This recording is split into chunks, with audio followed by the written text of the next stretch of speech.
സമരക്കരുപ്പ് Shri V D സതീശനും all India Congress കമ്മിറ്റിയുടെ പ്രിയങ്കരിയായ general secretary Shrimati Deepa Das മുൻഷിയും നേതൃത്വം സെക്രട്ടേറിയറ്റ് മാർക്ക് ആ ബസ്സിന് മുമ്പിൽ നിൽക്കുന്ന സഹപ്രവർത്തകർ അവിടുന്ന് മാറണം. ഒന്ന് നമ്മുടെ സൈഡിലേക്ക് മാറിക്കൊടുത്ത് ജാഥ ആയിരക്കണക്കിന് ആളുകൾ കടന്നിരിക്കുകയാണ്. പ്രിയപ്പെട്ട സഹപ്രവർത്തകർ സൈഡിലേക്ക് മാറി നിൽക്കണം.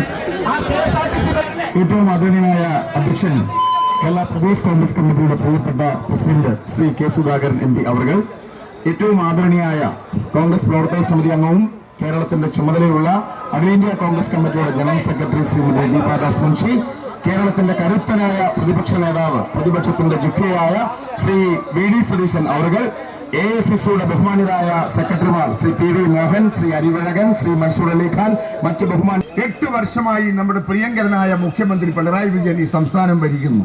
8 വർഷം. 8 വർഷത്തിനിടക്ക് 13,50,000 സ്ത്രീകളെ ബലാത്സംഗം ചെയ്ത FIR ഇട്ടിരിക്കുന്നു ഈ സംസ്ഥാനത്ത്. 1,35,000 ആ സ്ത്രീകളെ പീഡനത്തിന് ഇരയാക്കിയതിന്റെ FIR കേരളത്തിൽ മുഖ്യമന്ത്രിയായി പിണറായി വിജയൻ ഇരിക്കുമ്പോൾ ഇവിടെ ഉണ്ടാക്കിയെടുക്കാൻ സാധിച്ചു എന്ന് പറയുന്നത് അദ്ദേഹത്തിന്റെ ഭരണത്തിന്റെ വലിയൊരു നേട്ടമാണ്. അത് പറയാതിരിക്കാൻ നിർവാഹമില്ല. ആ മുഖ്യമന്ത്രിയെ എങ്ങനെ അനുമോദിക്കണമെന്ന് എനിക്കറിയില്ല. ആ മുഖ്യമന്ത്രിക്ക് മനുഷ്യ ജീവിതത്തിന്റെ സ്പന്ദിക്കുന്ന ഹൃദയത്തുടിപ്പ് ഉൾക്കൊള്ളാൻ സാധിക്കാത്ത ഒരു ഭീകര ജീവിയാണ് എന്റെ നാട്ടുകാരൻ കേരളത്തിന്റെ മുഖ്യമന്ത്രി ശ്രീ പിണറായി വിജയൻ. ഇവിടെ എന്ത് ചെയ്തു 8 വർഷം കൊണ്ട് എന്നുള്ളത് നിങ്ങൾ പരിശോധിക്കണം. ഇവിടെ എന്താണ് നേട്ടമുണ്ടാക്കിയത്? എന്താണ് പുതിയ സംരംഭങ്ങൾ ഉണ്ടാക്കിയത്? എന്താണ് സാധാരണക്കാരന്റെ പ്രശ്നത്തിന്റെ കാതലായ അംശം? ഇവിടെ കൃഷിക്കാരന്റെ പ്രശ്നം എന്താ? തൊഴിലാളികളുടെ കഥ എന്താ? ഇവിടെ നമ്മുടെ സർക്കാർ ആഫീസുകളുടെ സ്ഥിതി എന്താ? ഈ രാജ്യത്ത് ക്രമസമാധാനം പാലിക്കാൻ ലക്ഷങ്ങൾ ശമ്പളം കൊടുക്കുന്ന കേരളത്തിലെ പോലീസ് സംവിധാനത്തിന്റെ സ്ഥിതി എന്താണ് എന്ന് എന്റെ പ്രിയപ്പെട്ടവർ ഒന്ന് പരിശോധിക്കണം, ഒന്ന് പഠിക്കണം. നമ്മൾ ഇവിടെ എവിടെയാണ് നിൽക്കുന്നത്? നമ്മളിപ്പോ ഇന്ന് രാവിലെയും ഇന്നലെയും ചാനലുകളിൽ വന്ന വാർത്തകൾ നിങ്ങൾ നോക്കി കാണുന്നുണ്ടാവും. മലപ്പുറം ജില്ലയിൽ 4 സ്ത്രീകളെ പോലീസ് ഓഫീസർമാർ മാറി ബലാത്സംഗം ചെയ്ത് കേസ് കൊടുക്കാൻ അനുവദിക്കാതെ അവരെ ഒറ്റപ്പെടുത്തി ഈ നാട് ഭരിക്കുന്ന മുഖ്യമന്ത്രിയെ അങ്കിളെന്ന് വിളിക്കുന്ന ഒരു DIGയും SP-യും CI-യും ഈ വ്യഭിചാര കേസിൽ, ഈ ബലാത്സംഗ കേസിൽ പ്രതികളാകാൻ പോവുകയാണ്. ഞാൻ ചോദിക്കുന്നു, പണ്ടാരോ പറയാറുണ്ട്, ചക്കിക്കൊത്ത ശങ്കരൻ മുഖ്യമന്ത്രിക്കൊത്ത പോലീസുകാരെന്ന് പറയുന്നതായിരിക്കും യുക്തി. ഇവിടെ ഒരു നീതിന്യായവുമില്ല, നീതിയുമില്ല, നീതിബോധവുമില്ല. ഭരണരംഗത്തൊന്നും ഉണ്ടാക്കാൻ സാധിക്കാത്ത കഴിവ് കെട്ട ഒരു മുഖ്യമന്ത്രി. അദ്ദേഹത്തിന് ലക്ഷ്യമേ ഉള്ളൂ, ഞാൻ എന്റെ കുടുംബം, എന്റെ കുടുംബത്തിന്റെ സമ്പത്ത്, അതിനപ്പുറത്ത് ഒരു ലക്ഷ്യം അദ്ദേഹത്തിനില്ല. അദ്ദേഹത്തെ പൊന്നുപോലെ കൊണ്ടു നടക്കുന്ന പോലീസ് ഉദ്യോഗസ്ഥന്മാരുണ്ട്. ആ പോലീസ് ഉദ്യോഗസ്ഥന്മാരൊക്കെ അദ്ദേഹത്തിന്റെ ദൗർബല്യമാണ്.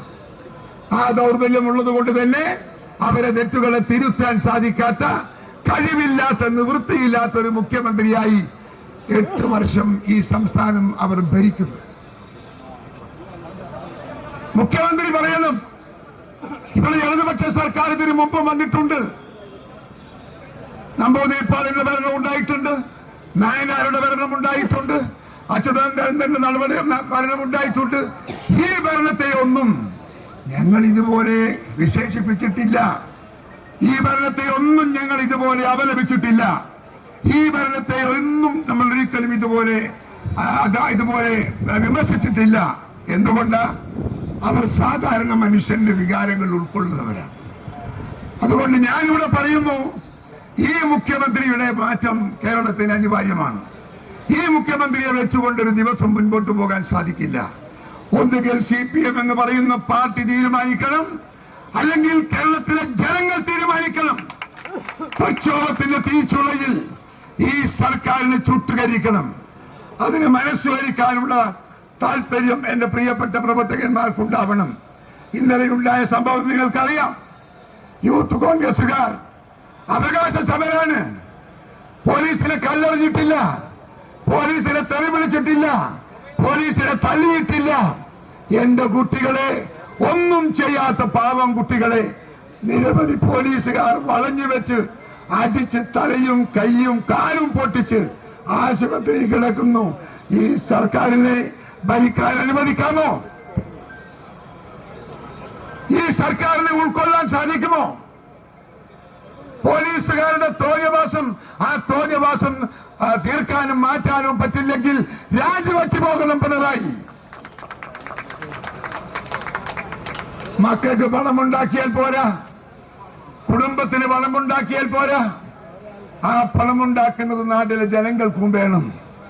ജനങ്ങൾക്കും സമാധാനപരമായി ജീവിക്കാനുള്ള അവസരം ഉണ്ടാക്കണം. അതാണ് ഒരു ഭരണാധികാരി. പിണറായി വിജയനാവില്ല എന്ന് ഇതിനകം കേരളം തെളിയിച്ചിരിക്കുന്നു. അതുകൊണ്ട് തന്നെ രാജിവെക്കാൻ അല്ലെങ്കിൽ അടിച്ചു പുറത്താക്കാൻ കേരളത്തിലെ ജനങ്ങൾ രണ്ടും കൽപ്പിച്ച് രംഗത്തേക്ക് വരുമെന്ന് ഞാൻ പ്രഖ്യാപിക്കുന്നു. കോൺഗ്രസ് ആ ജനതയുടെ മുന്നേറ്റത്തിന് നേതൃത്വം കൊടുക്കുമെന്നും ഞാൻ പ്രഖ്യാപിക്കുന്നു. ഇത്ര മാത്രമേ എനിക്ക് അധ്യക്ഷൻ എന്ന നിലയ്ക്ക് സംസാരിക്കാനുള്ളൂ. എന്റെ വാക്കുകൾ അവസാനിപ്പിക്കുന്നു.